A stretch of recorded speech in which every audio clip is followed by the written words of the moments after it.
നമസ്കാരം. മഴതോറും മുൻപേയുടെ എല്ലാ പ്രിയപ്പെട്ട പ്രേക്ഷകർക്കും മെട്രോ സ്റ്റാറിലേക്ക് സ്വാഗതം.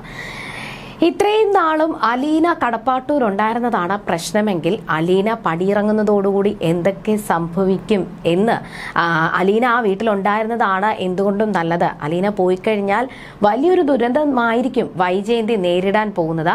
ഈ ഒരു അപകടത്തിൽ നിന്നും അല്ലെങ്കിൽ ഈ ഒരു തനിക്ക് നേരിടാൻ പോകുന്ന ഈ ഒരു പ്രശ്നത്തിൽ നിന്നും വൈജ ഒരു കാരണവശാലും രക്ഷപ്പെടാൻ പോകുന്നില്ല. വൈജ മാത്രമല്ല, കൊല്ലപ്പള്ളിയിലുള്ള എല്ലാവരും കുടുങ്ങും. എന്തൊക്കെയായിരിക്കും ഇന്നത്തെ എപ്പിസോഡിൽ സംഭവിക്കുക, മാത്രമല്ല വരാൻ പോകുന്ന എപ്പിസോഡുകളിൽ എന്തൊക്കെ സംഭവിക്കാം എന്നുകൂടി നമുക്ക് നോക്കാം. അതിനു മുൻപ് ആദ്യമായിട്ടാണ് ഈ ചാനൽ കാണുന്നതെങ്കിൽ തീർച്ചയായിട്ടും സബ്സ്ക്രൈബ് ചെയ്യുക. അപ്പോൾ ഞങ്ങൾ ഇടുന്ന പുതിയ സീരിയൽ റിവ്യൂ വീഡിയോസ് എല്ലാം നിങ്ങൾക്ക് ലഭിക്കുന്നതായിരിക്കും. ഒട്ടും പ്രതീക്ഷിക്കാത്ത വളരെ സങ്കടം നിറഞ്ഞ ഒരു അവസ്ഥയിലാണ് എല്ലാവരും, കടപ്പാട്ടൂരുള്ള എല്ലാവരും. കാരണം അലീന പോകുന്നത് അവർക്ക് ആർക്കും അത്രത്തോളം ചിന്തിക്കാൻ പോലും പറ്റാത്ത കാര്യം തന്നെയാണ്. അലീന അവിടെ ഉണ്ടായിരുന്ന സമയത്ത് ആകെ സ്നേഹിച്ചിരുന്നത് ബാലചന്ദ്രനും പിന്നെ കൃഷ്ണമോളും മാത്രമായിരുന്നു. അതിനുശേഷം അലീനെ സ്നേഹിച്ചു തുടങ്ങിയതായിരുന്നു, അലീനെ മനസ്സിലാക്കി അലീനയുമൊത്ത് സന്തോഷത്തോടുകൂടി ജീവിച്ചു വരികയായിരുന്നു ബബിതയും പിന്നെ രോഹിത്തും. ആ സമയത്താണ് വൈജയന്തി ഇങ്ങനെ ഒരു ക്രൂരത ചെയ്തതും ഇപ്പോൾ അലീനയ്ക്ക് പുറത്തു പോകേണ്ട ഒരു അവസ്ഥ വന്നതും. എന്തായാലും അലീന പടിയിറങ്ങി പോവുകയാണ് എന്ന് മനസ്സിലാക്കിയിട്ട് തന്നെ ഇന്ന് ശിവനും മനുവും പിന്നെ ഗംഗേട്ടനും കൂടി കടപ്പാട്ടൂരേക്ക് വന്നിട്ടുണ്ടായിരുന്നു. അവർ വന്നത് എങ്ങനെയെങ്കിലും അലീനെ അവിടെ പിടിച്ചു നിർത്തണം, വൈജയന്തിയെ കടപ്പാട്ടൂരേക്ക് എത്തിക്കണം. സ്റ്റാൻലി ജോസഫ് ഒരു കാരണവശാലും വരാനും പാടില്ല. ഇതിനു വേണ്ടിയിട്ട് എന്തെങ്കിലും വഴിയുണ്ടോ എന്നറിയാൻ വേണ്ടിയിട്ടായിരുന്നു അവർ മൂവർ സംഘം അവിടേക്ക് എത്തിയത്. അപ്പോൾ അലീനയോട് സംസാരിച്ചപ്പോൾ ഗംഗേട്ടനും ശിവനും ചോദിക്കുന്നുണ്ട്, നീ ഇവിടുന്ന് പോകുവാണെന്നൊക്കെ ഞങ്ങൾ അറിഞ്ഞു, എന്നിട്ട് നീ എന്താ ഞങ്ങളോടൊന്നും പറയാത്തത്, അല്ലെങ്കിൽ എന്തുകൊണ്ട് നീ ഞങ്ങളെ ഒന്ന് വിളിച്ചു പോറും പറഞ്ഞില്ല, നീ എവിടേക്കാ പോകുന്നത്, എന്താണ് ജോലി എന്നൊക്കെ കൃത്യമായിട്ട് ചോദിച്ചു. പക്ഷെ തനിക്ക് അതിനെപ്പറ്റി ഒന്നും അറിയത്തില്ല എന്നും എനിക്ക് താമസിക്കാനായിട്ടുള്ള സുരക്ഷിതമായിട്ടുള്ള ഒരു സ്ഥലം അച്ഛൻ കണ്ടുപിടിച്ചു എന്ന് മാത്രമേ എന്നോട് പറഞ്ഞിട്ടുള്ളൂ. ബാക്കി എന്താണ് കാരണമെന്നോ എവിടെയാണെന്നോ അല്ലെങ്കിൽ എന്ത് ജോലിയാണെന്നോ ഒന്നും തന്നെ എന്നോട് പറഞ്ഞിട്ടില്ല. എന്താണ് സംഭവിച്ചത് എന്ന് പോലും എനിക്ക് അറിയത്തില്ല എന്നും അതായത് അലീന ഗംഗേട്ടനോടും ശിവനോടും പറഞ്ഞു. അച്ഛൻ ഡീറ്റെയിൽ ആയിട്ട് എന്നോട് പിന്നെ പറയാം, അതായത് അതായത് അച്ഛൻ ചോദിച്ച ആ സ്ഥലത്തുള്ള അവര് ഓക്കെ പറഞ്ഞാൽ മാത്രമേ ഇനി എന്നോട് പറയത്തുള്ളൂ എന്നുകൂടി അച്ഛൻ പറഞ്ഞിട്ടുണ്ടെന്നും പറഞ്ഞു. എന്തായാലും ഞങ്ങൾ പോയി ബാലചന്ദ്രനെ കണ്ടിട്ട് വരാം എന്ന് പറഞ്ഞിട്ടാണ് ശിവനും ഗംഗേട്ടനും കൂടി നേരെ മുകളിൽ ബാലചന്ദ്രന്റെ റൂമിലേക്ക് പോയത്. ഈ സമയത്ത് അലീനയും മനുവും കൂടി സംസാരിക്കുകയാണ്. അപ്പോൾ അലീനയും മനുവും കൂടി സംസാരിക്കുന്നത് കണ്ടപ്പോൾ കൃഷ്ണമോള് പറയുന്നുണ്ട്, ശരി നിങ്ങൾ കുറച്ചു നേരം സംസാരിക്കുക, ഞാൻ എന്തായാലും ഈ സ്വർഗത്തിലെ കട്ടുറുമ്പാവുന്നില്ല എന്ന് പറഞ്ഞ് കൃഷ്ണമോള് നേരെ റൂമിലേക്ക് പോയി. അലീനയും മനുവും ഓരോ കാര്യങ്ങൾ സംസാരിച്ചുകൊണ്ടിരിക്കുകയാണ്. അങ്ങനെ സംസാരിക്കുന്ന സമയത്ത് അതായത് ബാലചന്ദ്രൻ എന്നോട് എന്തെങ്കിലും പറഞ്ഞായിരുന്നു, എന്താണ് സംഭവം, എന്തെങ്കിലുമൊക്കെ കൃത്യമായിട്ട് നീ അറിഞ്ഞോ എന്ന് തുടങ്ങി എല്ലാ കാര്യങ്ങളും ചോദിക്കുന്നുണ്ട്. നീ എവിടെയാണ് താമസിക്കാൻ പോകുന്നത്, നീ എപ്പോൾ എങ്ങനെയാണ് പോകുന്നത്, അവിടെ ആരൊക്കെയുണ്ട്. പക്ഷേ മനുവിന് അറിയാം അലീന ഒന്നും പറഞ്ഞിട്ടില്ല, അലീനയോട് പ്രത്യേകിച്ചൊന്നും പറഞ്ഞിട്ടില്ല എന്ന് മനുവിന് അറിയാം. പക്ഷേ എന്തെങ്കിലും സൂചന കിട്ടിയോ എന്ന് അറിയാൻ വേണ്ടിയിട്ടാണ് മനു ഇങ്ങനെ കുത്തി ചോദിച്ചത്. എന്നാൽ തനിക്കൊന്നും അറിയില്ല എന്നും അച്ഛൻ എന്നോട് പറഞ്ഞിട്ടില്ല, തനിക്ക് നുള്ള സുരക്ഷിതമായിട്ടുള്ള ഒരു ഇടം കണ്ടെത്തി എന്ന് മാത്രമേ എന്നോട് പറഞ്ഞിട്ടുള്ളൂ എന്ന് അലീന മനുവിനോട് പറയുന്നുണ്ട്. പിന്നെ അവിടുത്തെ വൈജയന്തിയുടെ കാര്യങ്ങളും അങ്ങനെ ഓരോ കാര്യങ്ങളും പറഞ്ഞുകൊണ്ടിരിക്കുന്ന സമയത്ത് വീണ്ടും കൃഷ്ണമോള് വന്നിട്ട് പറഞ്ഞു, കൃഷ്ണമോളും വന്നു. പിന്നെ അവർ വീണ്ടും സംസാരിച്ചു. അപ്പോൾ അലീന വൈജയന്തിയുടെ മകളാണെന്നുള്ള സത്യം കൃഷ്ണയ്ക്കും മാത്രമല്ലേ അറിയാന്നുള്ളൂ, കാരണം അലീനയുടെ സഹോദരങ്ങളിൽ. അപ്പോൾ അതിനെ പറ്റിയൊക്കെ സംസാരിച്ചു. അപ്പോൾ വീണ്ടും കൃഷ്ണമോള് പറയാണ്, അച്ഛൻ എവിടെ സുരക്ഷിതമായിട്ടുള്ള സ്ഥലം കണ്ടുപിടിച്ചു എന്നൊക്കെ പറയുന്നുണ്ട്.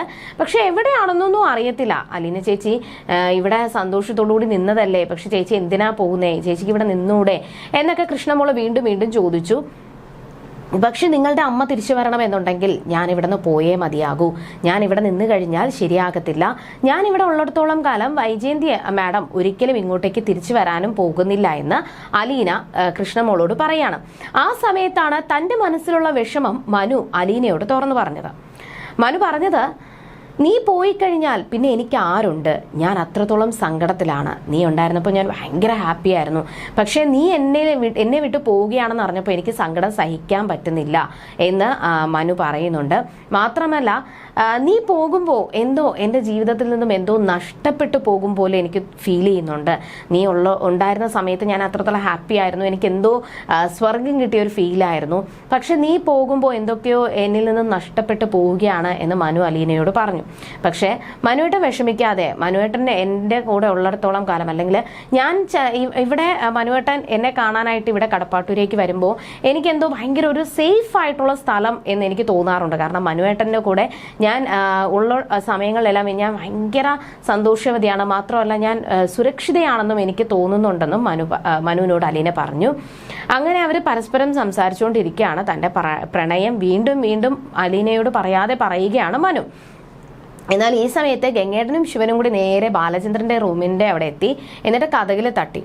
അപ്പോൾ ബാലചന്ദ്രൻ കതക് തുറന്നു കൊടുത്തു. അപ്പോൾ ഗംഗേട്ടനും ശിവനുമാണ്, അളിയന്മാർ വന്നോ, എന്താണ് വിശേഷം എന്നൊക്കെ പറഞ്ഞിട്ട് അവർ രണ്ടുപേരും അകത്തേക്ക് കയറിയതിന് ശേഷം ഗംഗേട്ടൻ തന്നെ ചോദിക്കുന്നുണ്ട്, നിനക്ക് എന്താ, ഞങ്ങൾ വന്നതിന്റെ ഉദ്ദേശം എന്താണെന്ന് നിനക്ക് അറിയാത്തതാണോ, അത് നീ പരിഹസിക്കുകയാണോ എന്ന് ചോദിക്കുമ്പോൾ എനിക്ക് എന്താ അറിയാനാ, അല്ലെങ്കിൽ നിങ്ങൾ എന്നോട് പറഞ്ഞിട്ട് എന്താണ് ചെയ്തിട്ടുള്ളത് എന്നൊക്കെ പറഞ്ഞിട്ട് വീണ്ടും വൈജയുടെ പ്രശ്നങ്ങൾ പറഞ്ഞ് വീണ്ടും വീണ്ടും ശിവനോടും ഗംഗേട്ടനും കുത്തി സംസാരിക്കാൻ തുടങ്ങി. ആ സമയത്ത് ഞങ്ങൾ വൈജയന്തി ഇങ്ങോട്ടേക്ക് കൊണ്ടുവരാൻ വേണ്ടിയിട്ടും അലീനെ ഇവിടെ തന്നെ പിടിച്ചു നിർത്താൻ വേണ്ടിയിട്ടുമാണ് ശ്രമിക്കുന്നത്. അങ്ങനെ ആണെങ്കിൽ മാത്രമല്ലേ പ്രശ്നങ്ങൾ വഷളാകാതെ ഇരിക്കത്തുള്ളൂ എന്ന് പറയുകയും അതിനെന്തെങ്കിലും മാർഗമുണ്ടോ എന്നൊക്കെ ചോദിച്ചു. അപ്പോൾ സ്റ്റാൻലി ജോസഫിനെ കാണാൻ പോയ കാര്യങ്ങളൊക്കെ ഗംഗേട്ടൻ ചോദിക്കുന്നുണ്ട്. നീ സ്റ്റാൻലിയെ കാണാൻ പോയി എന്ന് എനിക്കറിയാം, കാണാൻ പോയിട്ട് എന്തായി കാര്യങ്ങൾ എന്നൊക്കെ ചോദിച്ചു. അപ്പോൾ സ്റ്റാൻലിയെ കാണാൻ പോയ കാര്യങ്ങളൊക്കെ മുഴുവൻ പറഞ്ഞില്ലെങ്കിലും ഏകദേശം കാര്യങ്ങളൊക്കെ ബാലചന്ദ്രൻ പറഞ്ഞു. മാത്രമല്ല സ്റ്റാൻലി ജോസഫിനോട് ഞാൻ കാര്യങ്ങളെല്ലാം വിശദീകരിച്ച് പറഞ്ഞിട്ടുണ്ട്. അങ്ങനെ പറഞ്ഞിട്ടുണ്ടെന്ന് മാത്രമേ പറഞ്ഞുള്ളൂ. എന്നാൽ എന്താണ് സംഭവം എന്നൊന്നും ബാലചന്ദ്രൻ കൃത്യമായിട്ട് പറഞ്ഞിട്ടില്ല. അപ്പോൾ വീണ്ടും ഗംഗേട്ടൻ ചോദിക്കുകയാണ്, വൈജയന്തി ഇവിടെ തിരികെ വരണമെന്നുണ്ടെങ്കിലും അലീന ഇവിടെ തന്നെ നിൽക്കണമെന്നുണ്ടെങ്കിലും എന്താണ് മാർഗം? ഇപ്പോൾ അലീന ഇവിടെ ഒന്ന് പടിയിറങ്ങുവാണെന്ന് വെച്ചോ, അതും ഇപ്പോൾ അങ്ങനെ വൈജയന്തി ഇവിടെ തിരിച്ചു വന്നില്ല എന്നുണ്ടെങ്കിൽ നീ സത്യങ്ങൾ വിളിച്ചു പറയത്തില്ലേ? ഇനി അത് മാത്രമല്ല സ്റ്റാൻലി ജോസഫ് ഇപ്പോൾ അലീനയെ സ്വീകരിച്ചില്ല എന്നിരിക്കട്ടെ, അങ്ങനെ സ്റ്റാൻലി ജോസഫ് ആ കാര്യങ്ങൾ അറിഞ്ഞിട്ടും അലീനെ സ്വീകരിച്ചില്ല, തിരികെ ഇവിടേക്ക് അലീനെ കൂട്ടിക്കൊണ്ടു പോകാൻ വന്നില്ല എന്നുണ്ടെങ്കിൽ നീ എന്ത് ചെയ്യും ബാല? അപ്പോൾ അതിനെല്ലാത്തിനും കൂടി നമുക്കൊരു പരിഹാരം വേണ്ടേ എന്ന് ചോദിക്കുന്നുണ്ട്. അപ്പോൾ ബാലചന്ദ്രൻ എടുത്ത് ചോദിക്കുന്നുണ്ട്, ശരി വൈജയന്തി ഇവിടെ നിൽക്കുകയും വേണം, അലീനയും വൈജ തിരിച്ചു വരെയും വേണം, അലീന ഇവിടെ നിൽക്കുകയും ചെയ്യണം. പിന്നെ സ്റ്റാൻലി ജോസഫ് സത്യങ്ങൾ അറിയാൻ പാടില്ല എന്നല്ല, സ്റ്റാൻലി ജോസഫ് പ്രശ്നങ്ങൾ ഉണ്ടാക്കാൻ പാടില്ല. പ്രത്യേകിച്ച് വൈജയന്തി സ്റ്റാൻലി ജീവിച്ചിരിക്കുന്ന കാര്യങ്ങളൊന്നും അറിയാൻ പാടില്ല. അതിനു വേണ്ടിയിട്ട് ഒരൊറ്റ മാർഗം മാത്രമേ ഉള്ളൂ, ഒരൊറ്റ വഴി മാത്രമേ ഉള്ളൂ എന്ന് ബാലചന്ദ്രൻ പറയുമ്പോൾ ആ വഴി എന്താണ് എന്ന ആകാംക്ഷയോടുകൂടി ശിവനും ഗംഗേട്ടനും ചോദിക്കുകയാണ്. കാരണം എന്തെങ്കിലും ഒരു മാർഗം കിട്ടിക്കഴിഞ്ഞാൽ, എന്തെങ്കിലും ഒരു വഴി കിട്ടിക്കഴിഞ്ഞാൽ എങ്ങനെയെങ്കിലും രക്ഷപ്പെടാമല്ലോ എന്നുള്ള ചിന്തയിലാണ് ശിവനും ഗംഗേട്ടനും ചോദിച്ചത്. അപ്പോൾ ബാലചന്ദ്രൻ പറഞ്ഞു, ഒരൊറ്റ വഴി മാത്രമേ ഉള്ളൂ, സ്റ്റാൻലി ജോസഫ് ഇവിടെ കടപ്പാട്ടൂരേക്ക് എത്തണം, എന്നിട്ട് വൈജയന്തിയോട് കൊല്ലപ്പള്ളിയിൽ വന്നിട്ട് വൈജയന്തിയോടും എല്ലാവരോടും വിളിച്ചു പറയണം, സ്റ്റാൻലി ജോസഫിന്റെയും വൈജയന്തിയുടെയും മകളാണ് അലീന എന്നും 22 വർഷങ്ങൾക്ക് മുൻപ് 3 വർഷം വൈജയന്തി ആഗ്രയിൽ കിടന്ന് അറുമാദിച്ച് നടന്ന ആ സമയത്ത് വൈജ ഗർഭിണിയായി എന്നും സ്റ്റാൻലി ജോസഫിന്റെയും വൈജയുടെയും മകളാണ് വൈജയന്തി 22 വർഷങ്ങൾക്ക് മുൻപ് പ്രസവിച്ച ഈ പെൺകുട്ടി അലീന എന്നുള്ള സത്യം എല്ലാവരോടും വിളിച്ചു പറഞ്ഞു കഴിഞ്ഞാൽ തീരാവുന്ന പ്രശ്നമേ ഉള്ളൂ എന്ന് ബാലചന്ദ്രൻ ഇപ്പോൾ ശിവനോടും ഗംഗേട്ടനോടും പറയാണ്. അപ്പോൾ അത് കേട്ടപ്പോൾ തന്നെ അവർക്ക് മനസ്സിലായി, ഞങ്ങളെ പരിഹസിച്ചതാണ് എന്ന് മനസ്സിലായി.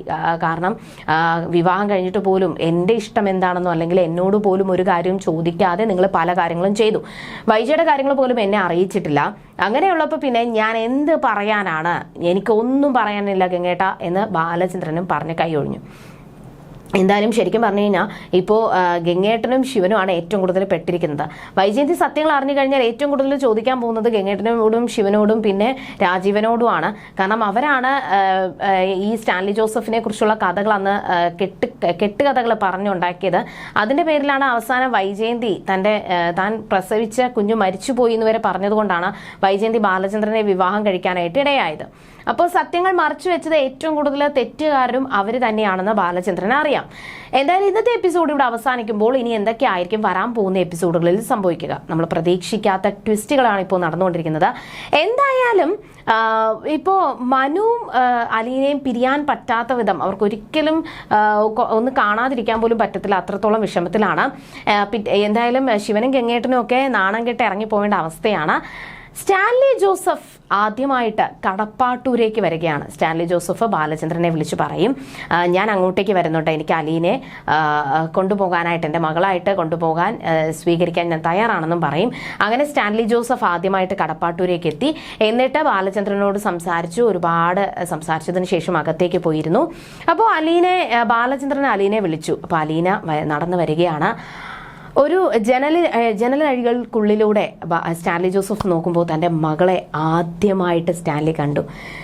22 വർഷങ്ങൾക്ക് ശേഷം, അതായത് വൈജയന്തി ഗർഭിണിയാണ് എന്ന് മാത്രമാണ് സ്റ്റാൻലി ജോസഫ് അറിഞ്ഞത്. അതിനുശേഷം കുഞ്ഞിന് എന്ത് സംഭവിച്ചെന്നോ വൈജയ്ക്ക് എന്ത് സംഭവിച്ചെന്നോ ഒന്നും തന്നെ സ്റ്റാൻലി ജോസഫിന് അറിയത്തില്ലായിരുന്നു.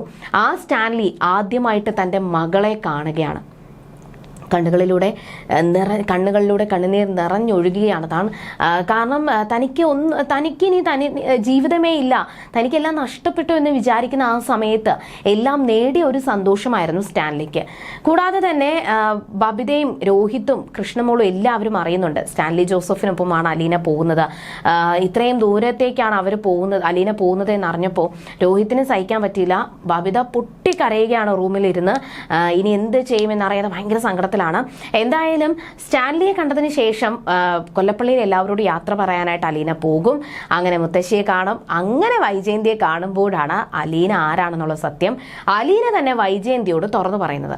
എന്തായാലും വരാൻ പോകുന്ന എപ്പിസോഡ് നമ്മൾ ഒട്ടും പ്രതീക്ഷിക്കാത്ത ട്വിസ്റ്റുകൾ നിറഞ്ഞ എപ്പിസോഡാണ്. ഇനി എന്തൊക്കെ സംഭവിക്കുമെന്ന് നമുക്ക് കണ്ടറിയുമ്പോൾ ബൈ.